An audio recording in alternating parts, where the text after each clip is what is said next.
We had some very clear-cut plans for the film, not least of all having a good script, but it meant that we were, there was some, Sam and all of us, but together there were things that we wanted to achieve.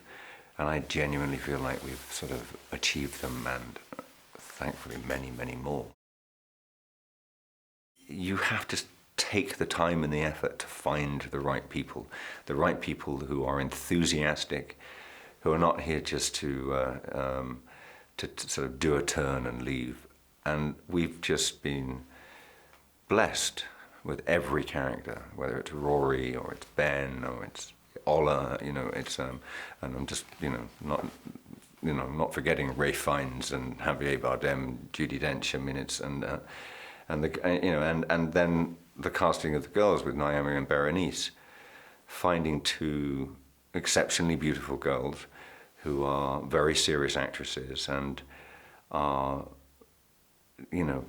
intelligent enough to know what's required of them in a movie and more, and they bring so much. And for me on the set, it's been a joy.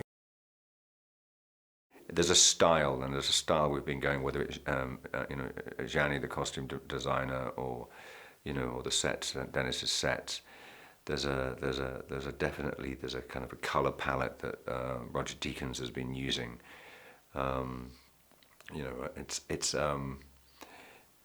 It's a richness that is there that I think it probably reminds us a little more of the 60s. It certainly reminds me much more of sort of Goldfinger. I think is a good touching point. If you look at Goldfinger and the sort of the style of that and the locations for that, I think that it does feed into that.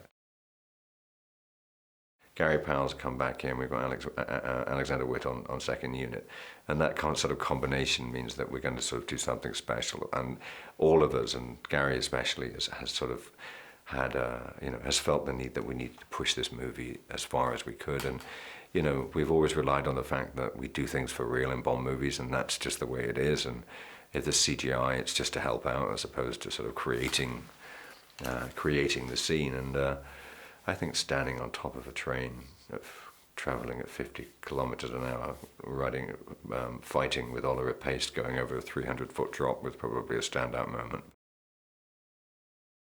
We talked about Live and Let Die being our first Bond movie we saw in the cinema. We talked about the early movies. We talked about Goldfinger. We talked about the mistakes. We talked about the great things. We talked all of these things. And I felt an immediate connection to somebody who had exactly the same enthusiasm and respect for it that I did. And I thought, well, look, this is, and I deeply respect Sam as a director, and I also knew that it would be, and I said to him, this is going to be a new experience, and I say that only because I've made two of them, and it was a very new experience for me, and I wasn't prepared, and nothing can quite prepare you. But I knew that he would put everything behind it. He would put all of his knowledge of movie making behind it, but also all of his knowledge and love of Fleming and Bond.